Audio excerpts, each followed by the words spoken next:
On this week's episode of the Procedurally Generated Show, Ethan survives the ice and Tony lights a torch. We talk about the week's biggest news and answer your questions.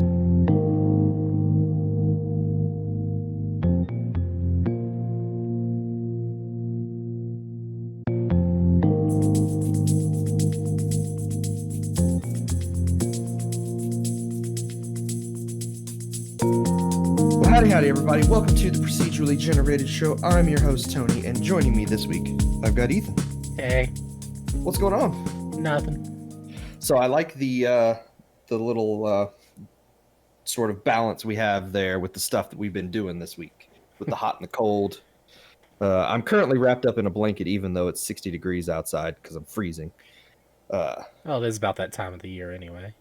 I think I had all of the warmth in my body scared out of me in the pre-show, playing Resident Evil 7. I think 4 times I shouted things or... we can edit out those expletives.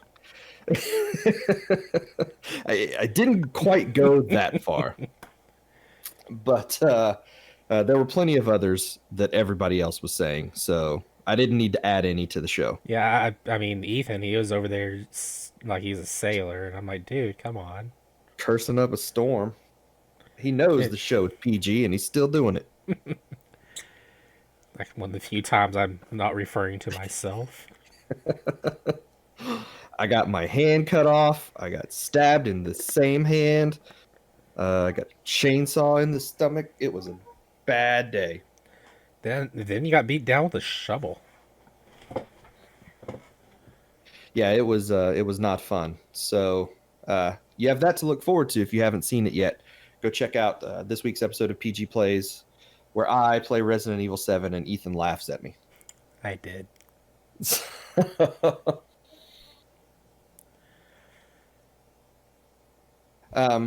yeah, let's see. What have we been doing this week? You didn't get to play much. Yeah, it's been icy over here this week, and then it's I don't know. I just haven't been feeling well, so it's like I played some things, but I didn't go all in on anything long enough to really talk about anything. Unless you just want to hear, Monster Hunter World not Bloodborne, Iceborne talk. That's an interesting crossover. It really would be Monster Hunter Bloodborne. There we go. It's the Dark Souls of monster hunting games. Man, Monster Hunter is already Dark Souls enough. That's true. I mean, I didn't really do too much on that game anyway. Just have Stuart helping me grind out the story-related stuff, I guess. Yeah, I tried to play a little Phasmophobia with you guys this week, but yeah, that was the only night I was able to stream was Thursday. Man. Yeah, that was... I don't know what happened either. My computer just... Shadow decided to quit. I think it's because you had to reinstall Shadow. I'm betting your computer, your physical computer, sees your headset. Shadow, I'm betting, doesn't see the headset because it's remote. Well, I had my podcast microphone plugged in. Yeah, I'm just saying maybe Shadow didn't recognize it because it's not. Yeah, I don't know. I'll figure it out. It probably doesn't have that weird connection. I don't know. It's all I can only speculate.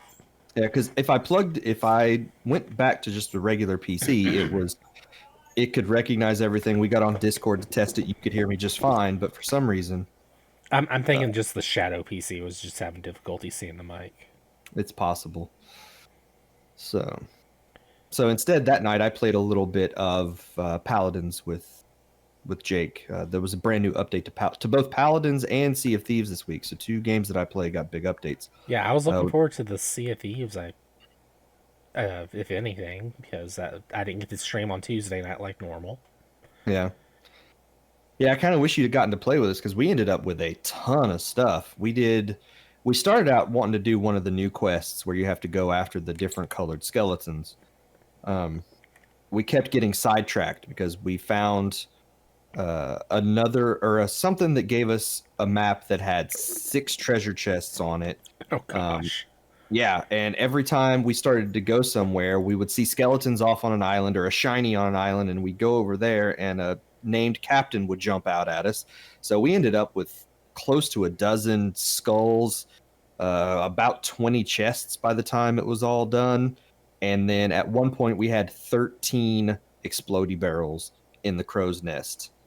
And we're just hoping that nothing set them off.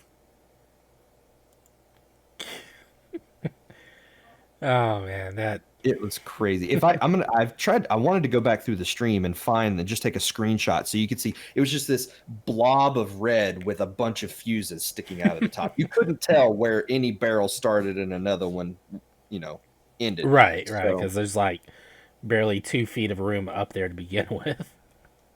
yeah, it was a mess. Yeah, you just imagine that mast getting shot down. Just, Oh, that would have been bad. And when we went to sell off everything, Cole ran up there and he was just like, I'm just going to drop these from the crow's nest. So that way I don't have to carry them all up and down. And a couple of them got stuck on the way down. So they were just barrels lodged into the staircase.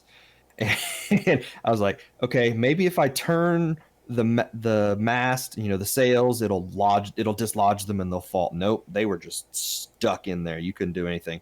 So we're just like, fine, whatever. At the end of the night, the ship was off in the ocean. I was on the dock. I just pulled out my rifle and shot it. It exploded, and it was glorious. I bet it was. So, and I got really close to using the credit I have on the Microsoft Store to buying a new ship. But I was like, I am not spending $25 for a ship because there's a brand new one that's part of the new update that came out, and it looks really nice. Nice. Yeah, I was gonna play, but there was ice everywhere around here, and then for some reason when it started melting, it started knocking out the power. Yeah, both you and Cole were without power Wednesday when we He normally was stream. without power for like 2 days before I even lost power. I didn't know that. So But he's at least at a place where there is power and apparently good internet because he'd been playing Sea of Thieves like every day that week. mm-hmm. Yeah, every time I turned on my Xbox this week, I pretty much saw him playing Sea of Thieves. I bet if I check right now, he's playing. it's Hold on. Where's it's a my good app? bet. Xbox. There it is. It's a good bet. So It's loading. Okay. Social. I could have just did the Windows G thing. He's playing Sea of Thieves right now. that is not surprising. Like he has been going hard in that game the last few weeks. We can join. I can join game right now, so he's probably on the sloop by himself. Probably. And there's this Anthony Miller online as well. I'm not playing anything though. So I just have the computer turned on. So have you been doing anything else though? Let's see. Feeling sick. Trying to get better at that. Power being out. Power coming back. Phasmophobia on Thursday, which you already mentioned. We tried to get you in there. You couldn't join. Sad. It's very sad. We ended up just doing 3-man ghost hunts. Stuart died on the last one. Really? Yeah, we couldn't find his body. According to him, he was on the stairs in front of us. No, you weren't. It's not hard. It would not be hard to miss you if you were here.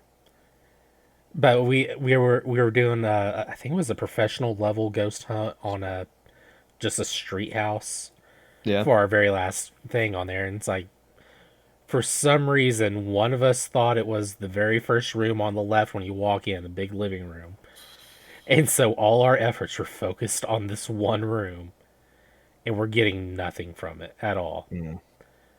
And I just happened to pick up the directional microphone thing, and I'm looking up at the ceiling, and I'm like, "There's a room in that direction. I'm getting a hidden with sound over there." So we went and checked it out. I was like, oh yeah, this is the room up here. It was just we spent all this time, didn't have any haunting hunts or anything happen, and then we finally figured that out and end up losing Stuart later. Poor guy. Yeah, I'm surprised that that game has become as popular as it has. I guess it sort of released at just the right time, though, right before It Halloween. released with in the perfect time frame, uh, and it matched up with the season for what's going to be popular this time of year. And, And nobody it's going actually just anywhere. really fun to play with friends, if anything, for especially for an early access game. Yeah. It's insanely good and it's simple. And also the VR support on there is pretty good as well.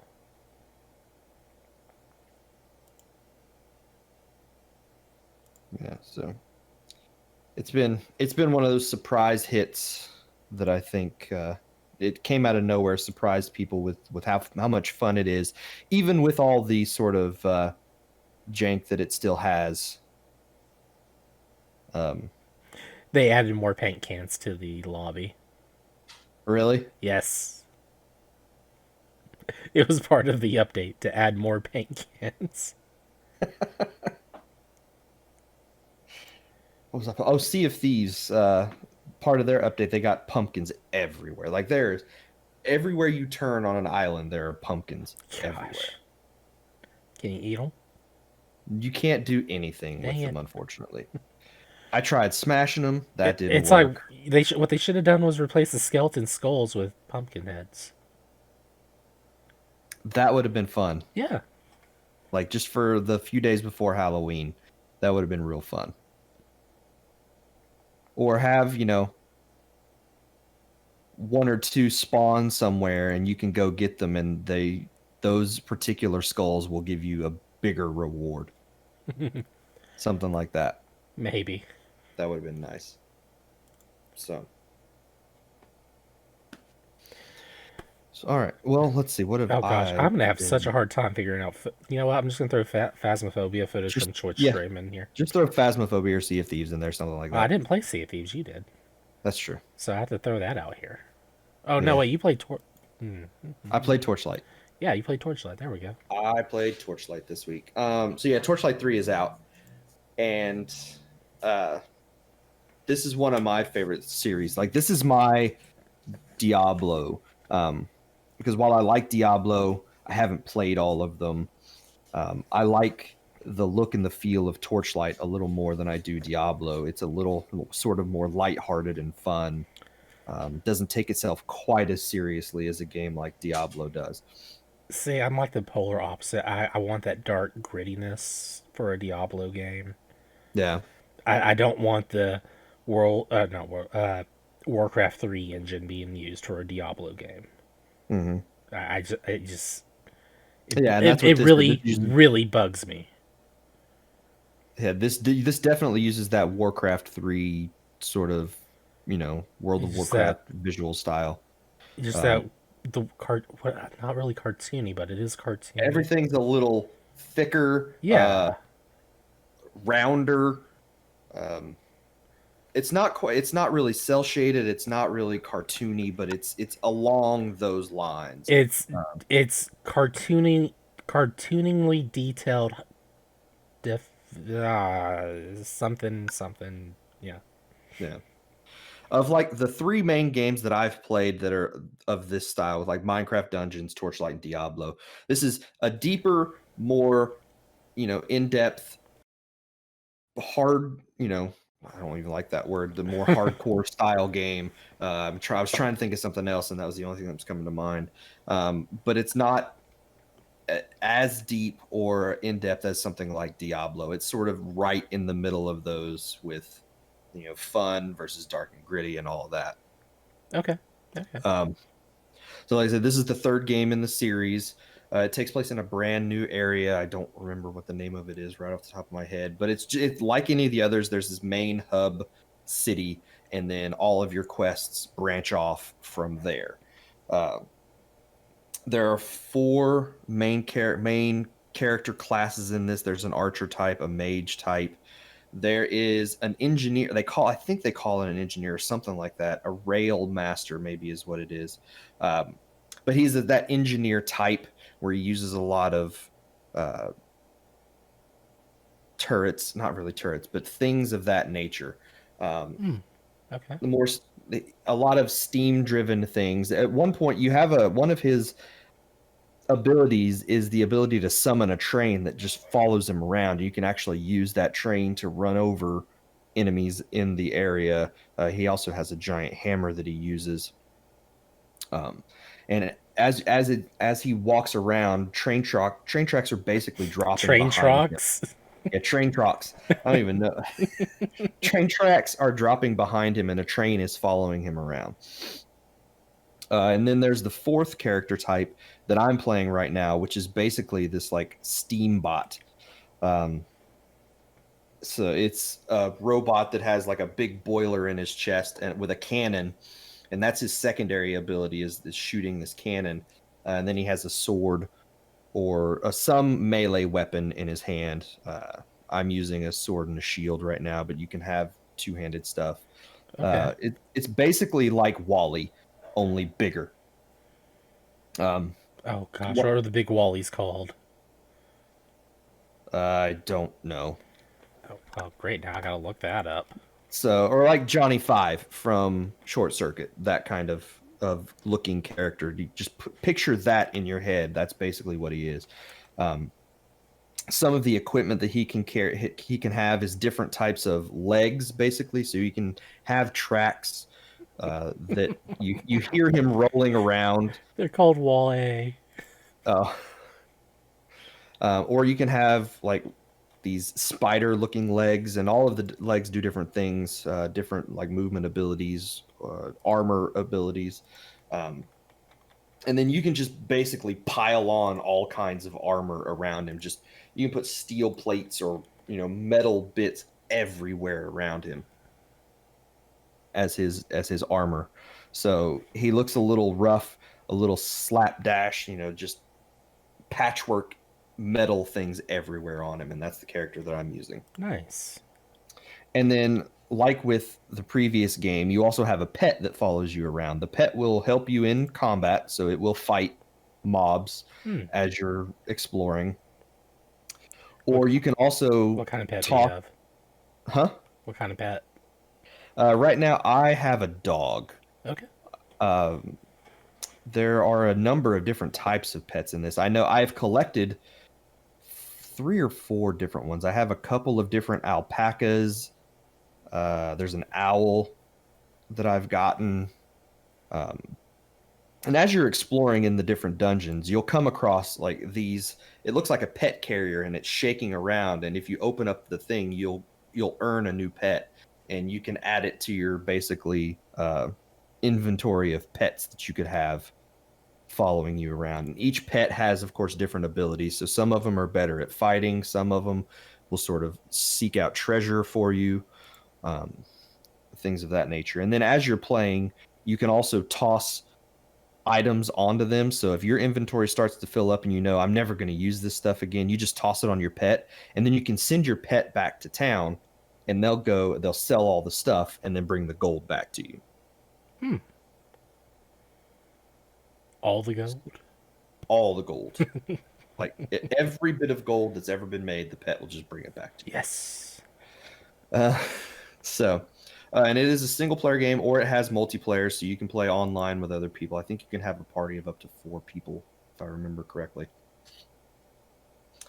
There are also sort of, while you're questing, when you're down in a dungeon, I've run across this a couple times now, where there is this like, it's a purple-hued animal somewhere in the dungeon, and it's like a phase animal or something, I think is what they call it. And if you find it and defeat it, it opens up a portal that sends you to basically a separate bonus section that is just like a boss fight. And it's not like a mini boss fight. It's like a proper boss fight that you can do. Like a hidden boss fight. Yeah, it's just like a side hidden boss fight that you can do in each of the dungeons. And if you beat that boss, you get a lot of like a lot of loot that you can then, most of it you'll sell. So it's basically just giving you tons and tons of gold that you can use to buy different bits of equipment as you're questing. Interesting. One other new thing that you can do in this one, this is the last little bit I'll probably talk about, is you have what's called your player fort that you can do. About an hour into the game, you will stumble across this basically abandoned fort that nobody's using. You can tell it is in disrepair, it's in ruin, and you basically claim it as your own, and then you can drop different things like wood carvers, metal workers, and basically turn it into your own sort of little mini village. Ooh. That will earn you gold. You can, when you're out questing, you'll bring back supplies that you can use to craft bigger and better equipment that is, I think, exclusive to that little fort that you wouldn't find anywhere else. So it pays to come back every so often to this fort and upgrade everything in that fort so that you can get access to new items. Okay. And then, of course, there's tons of decorative things that you can do. There's banners that you'll unlock and other things that don't really do much other than make it look nice.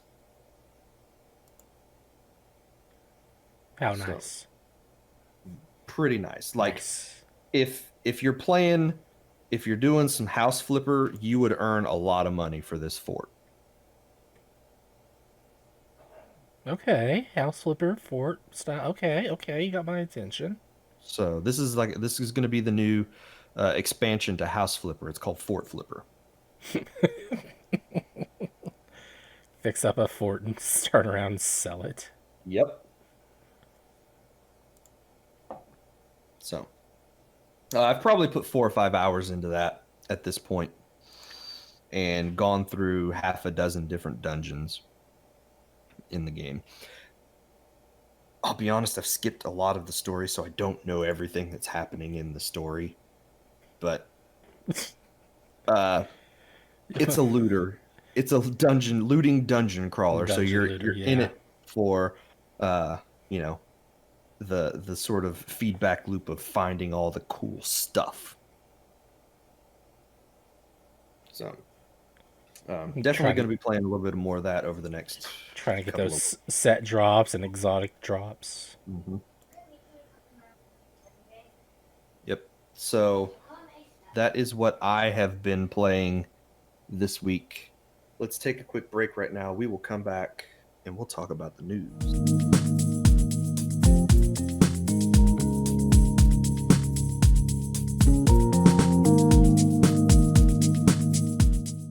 In the news this week, there's been a lot of there's actually been quite a bit of like video game related movies and TV show stuff. Like there were some screens of the new Resident Evil animated show that dropped. I don't know if you'd seen those. I haven't seen them, but I knew it dropped. There was something else that is coming to Netflix that they had shown off some screens for as well, but I don't remember what it was right off the top of my head. The biggest news, though, in the realm of video game crossover media is that Ubisoft has entered into a partnership with Netflix for not one, but 3 different Assassin's Creed shows. 3 different Assassin's Creed shows. It's crazy. Like most of the focus was on the fact that they're doing a live action Assassin's Creed. We don't know any details about any of the shows that are coming other than, hey, we're making these shows. We're hiring the crew right now. They'll be in production before too terribly long. So there was a brand new live action show and also an animated show and an anime is the 3 different things that they talked about. So if you're a fan of Assassin's Creed, there will be lots of TV for you to watch sometime in the future. A lot of Assassin's Creed to watch. There will be a lot of Assassin's Creed. This will not be tied into the live action movie that they've done in any way. I think they kind of want to forget that ever happened. It wasn't a bad movie. I enjoyed the movie. It had some issues, definitely had some issues, but Yeah, but it was still enjoyable. it was. I enjoyed the movie for what it was. You can do it, Magneto. The one thing I do hope they do with the live action show specifically is that they stay away from the characters that are already established, with some like exception. I think a live action show set in like World War One Russia would be really cool with their assassin from the Assassin's Creed Chronicles Russia game. Okay, I see what you're going Or after.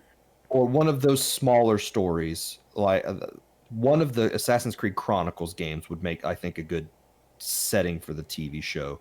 China, India, or Russia. What I don't want is I don't want an Ezio TV show. I'd like for them to do something new or something with one of the smaller characters for that. Where I do think that Ezio would be good was if they did an animated show. Like there's still some stuff about Ezio's story that I'd like to see, but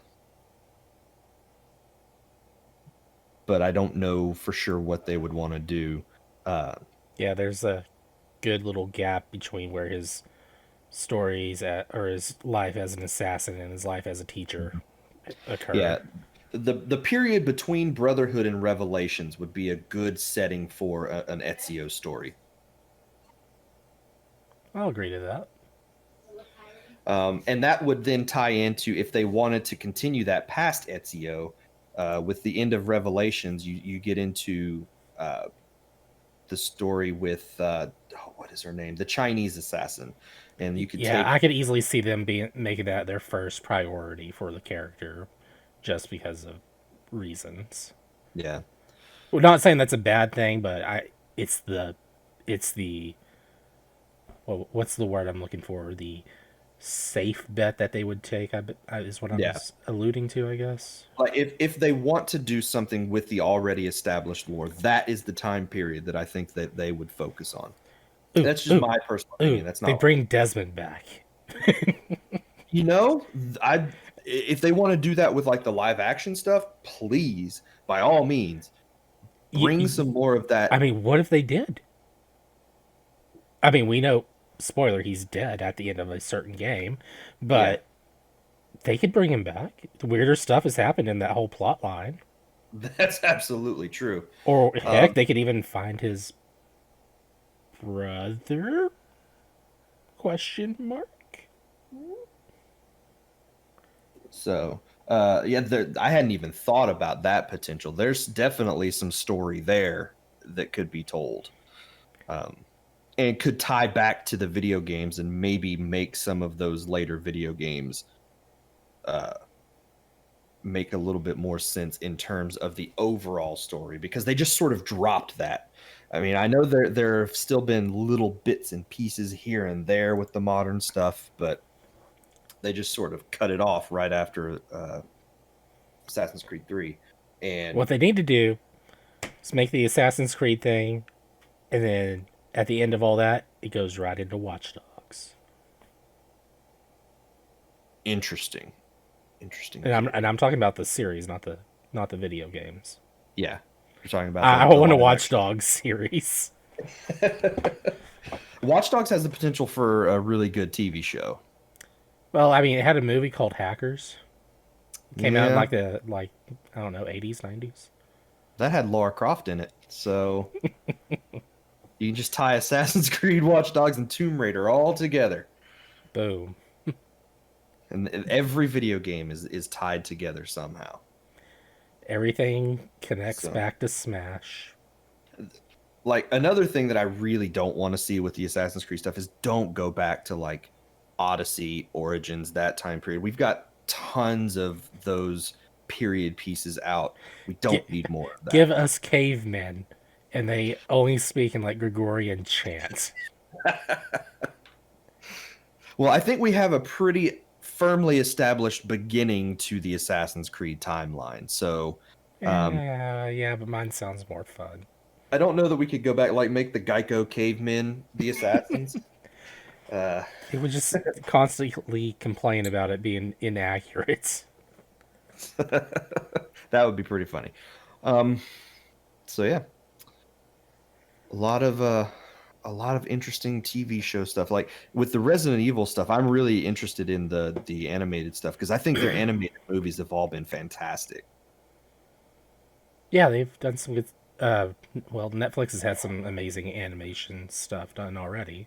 Yeah, I really liked there was the one Resident Evil that was set in the airport. I can't remember. Revelation, was it Revelations? I don't remember which one it was. But it was one of those CG show movies I'm that pretty they sure it was did. like. I'm pretty sure it was Revelations. Uh, Resident well, Evil Resident Revelations. Evil Revelations is a game, Yeah, well, but I don't know. Retribution. There we go. Nope. Yeah, Nope. No. No. no. No. Because that's a Paul W.S. Anderson film. Oh yeah, that's part of the Well, Resident Evil movie airport. Degeneration. Thank you. Degeneration. Resident Evil Degeneration came I out in 2008. Yeah, I used to have that on, or the not the movie, but the video game of that one on my phone. Oh yeah. Yeah, they had a video game for that one. It was like a low end PS2 style game. Yeah. It's hard to play too because it was on a phone. Well, getting back here to Ubisoft, we're not done with Ubisoft news. Oh They no. decided this week was going to be the Ubisoft week. Last week we talked about Uplay and Club Ubisoft merging into one thing, right? Sure. This week they have announced that Uplay Plus, which is their PC subscription service, they are going to be rebranding that as well and dropping the Uplay name. They're basically getting rid of the Uplay name. It's because Uplay is kind of horrible. It's being rebranded as Ubisoft Plus, and this is their new subscription service. It's going to stay $15 a month. You get access to over 100 games on PC specifically. It does not include PS4, PS5, or the Xbox series of consoles. What they have announced, though, is that they are expanding the number of platforms that Ubisoft Plus will be on.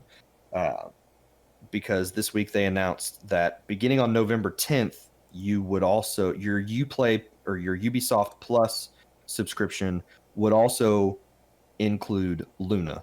So for that $15 subscription, you get access on both PC and streaming through Luna. So the Ubisoft channel will show up on Luna on that day. You'll be able to subscribe to it.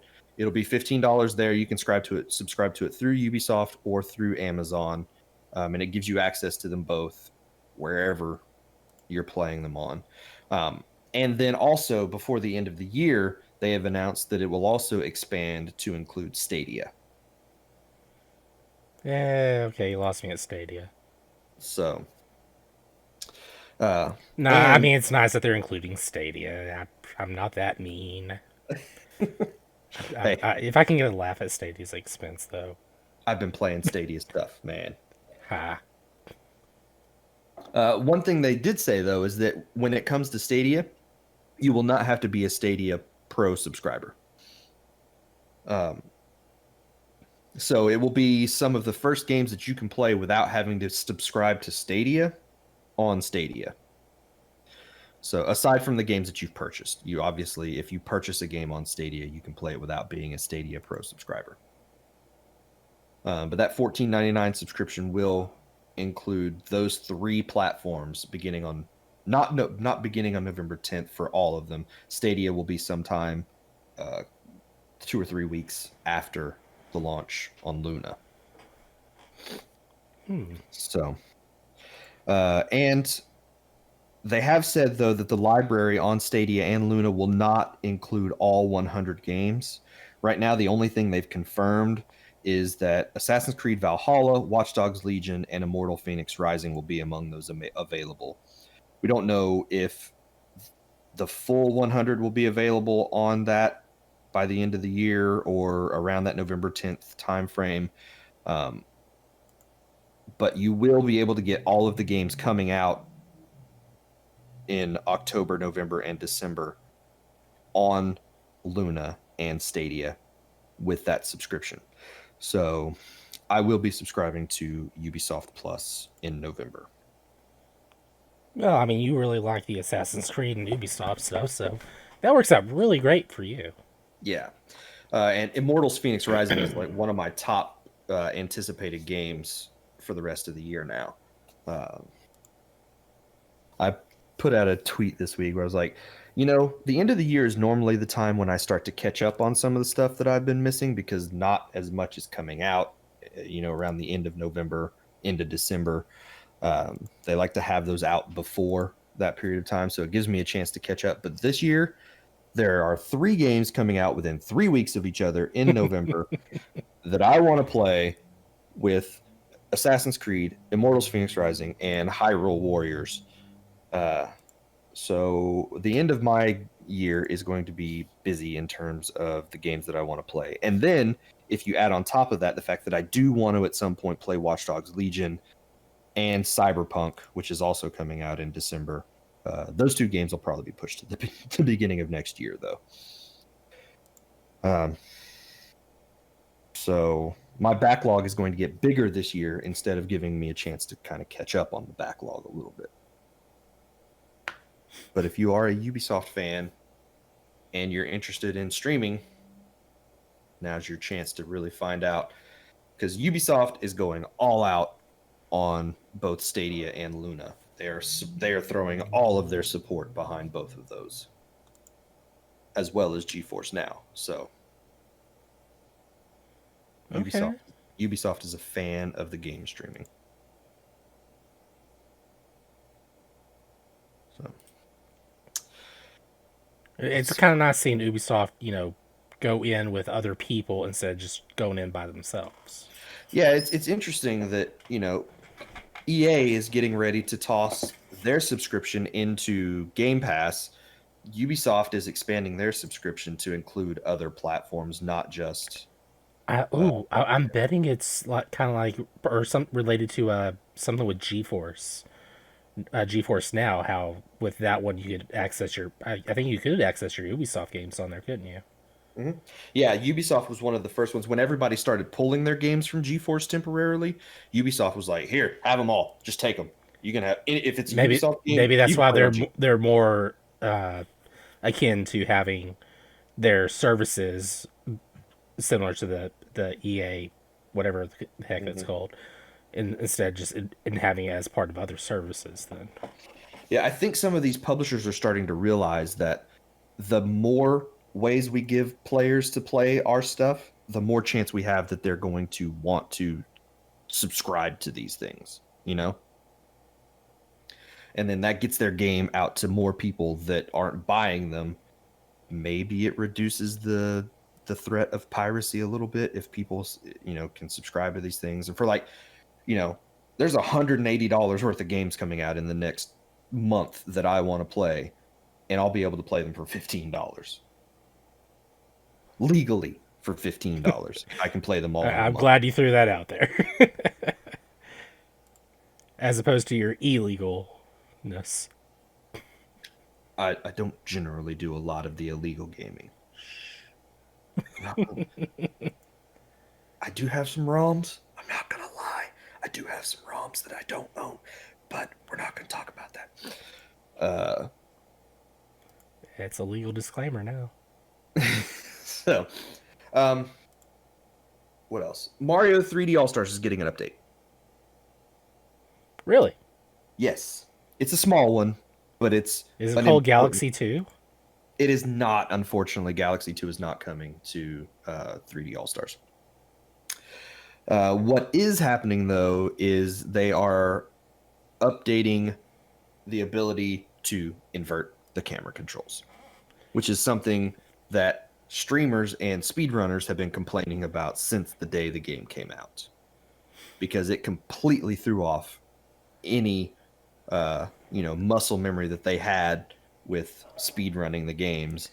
And that's been See, I have the opposite problem where I tried to go back and play the original like Mario Sunshine and couldn't do it because it's inverted controls. Yeah. See, those games all originally came out with inverted controls. And then 3D All Stars came out and they inverted that inverted and put them back to normal, or what most people would be normal. Inverted is normal for me. And a lot of players have been complaining about that. Now, I guess they're going to go back in and let you toggle that and choose which camera controller you want. Okay. Which it should be an option. If they could do something about the way the water sprays on there, get it closer to. Yeah, the problem is there's no analog controls on the Switch. It's not so much that it's analog; it was that it went from like a digital to an analog in like the way you would press the button, and we can't replicate that on newer controllers because there's no reason to. Mm-hmm. So that's part of the issue. Yeah. With Mario Galaxy, Mario Sunshine, you had that if you just pressed it a little tiny bit, you could control the force of the water, and then you clicked the digital in, and it would do the like quick spray and stuff. So they had to map that to the two separate buttons because there's no analog triggers on the Switch. So, but yeah, and then the last little bit of news that we have this week is there is another system that is getting the ability to stream games through the cloud. Oh. And that is the Nintendo Switch. That's crazy talk. Nintendo. Oh, no, wait, they did that with the Resident Evil 7. Yeah, in Japan, Resident Evil 7 and I think Assassin's Creed Origins were both available in Japan. They released cloud versions of those because those games do not run natively on the Switch. There's no way that would happen.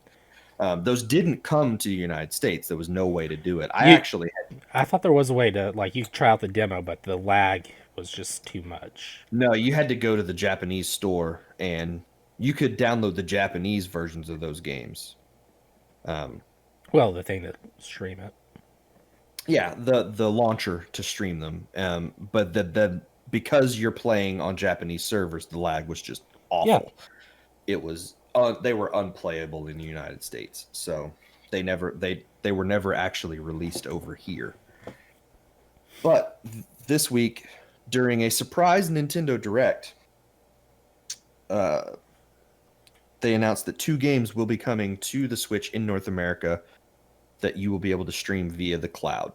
The first one is out now. It came out on Thursday or Wednesday. Was it Wednesday?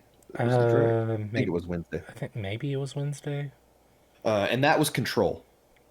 So Control came out. It's the Control Cloud version or something. It's the Ultimate Edition as well. Control Ultimate Edition Cloud version. Well, yeah. I mean, if they gave you the lesser version at this point, it'd be a real insult compared to what they've already been doing bad anyway. Yeah. So you can download the launcher for Control for free. And what it does is it lets you play about 10 minutes of the game just to make sure that your stream or your internet will handle the stream. And you also have 2 different versions of the game that you can do. You can do the graphical version, or you can do like an enhanced performance version. The graphical version gives you a little bit of ray tracing, drops the frame rate to 30 frames a second.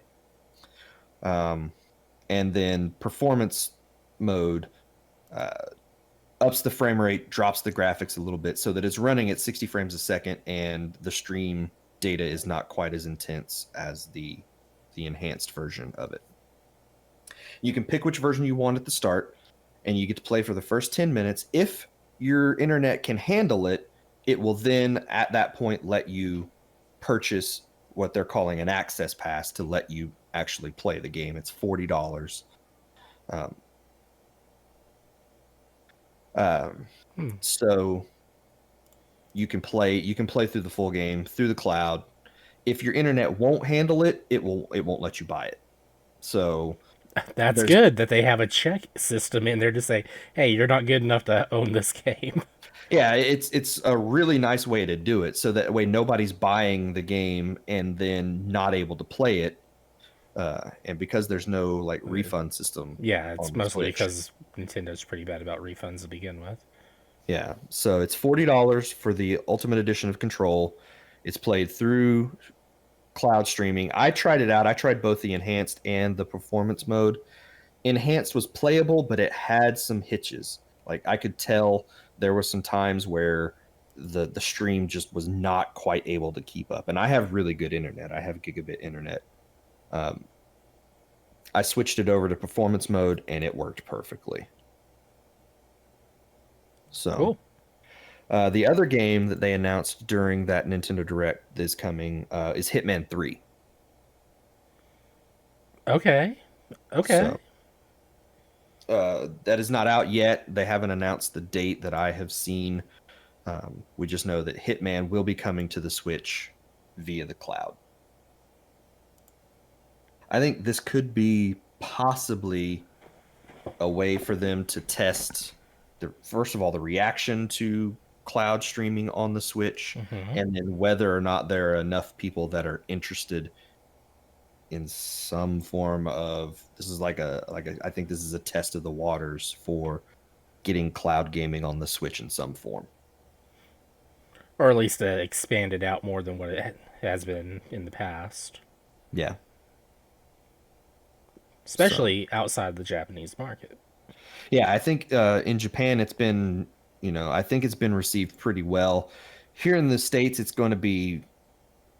really going to depend on where and how close to the bigger urban areas you live as to whether or not people sort of latch onto this and think it's a viable way to get some games that the Switch wouldn't normally be able to get.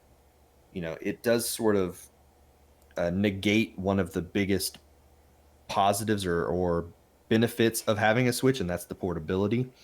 Because if you're not near your house, not near Wi-Fi, you won't be able to play these games. But I did try it out both docked and in handheld mode, and it worked really well both ways when I was playing the performance mode of the game. So it'll be interesting. I'll be really interested in seeing the reaction to this and how successful the launch of these two games on the system is. All right. So I think there's a market there for people and having a way to get some of these games that wouldn't come to the Switch otherwise onto the system.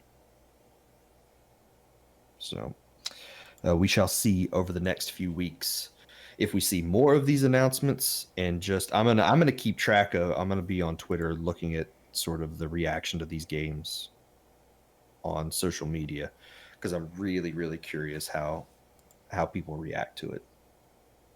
So, but unless there's anything else that you want to talk about, that will be the show for this week. No, I don't really have anything to talk about. I mean, maybe I'll play some games this week. I don't know. Might be a good idea. I mean, especially have one that I need to play for review. I don't know if I can talk about it or anything yet. As long as your power holds out. Oh, gosh. So. Yeah, no, right. I don't like playing Switch in portable mode at all, so. Well, I guess that will be the show for this week. So thank you very much, Ethan, for being here. See you all next week. Bye, everybody. If you want to reach out to us, we have new ways to do so. You can email us at procedurallygeneratedent@gmail.com. If you like what we do, you can support us on Patreon by going to patreon.com/pgent. Patreon supporters get the video version of the podcast a day early. Follow us on Twitter at twitter.com/progenint. Check out our YouTube channel, and we still have that famous Facebook group where you can interact with us on a daily basis as well.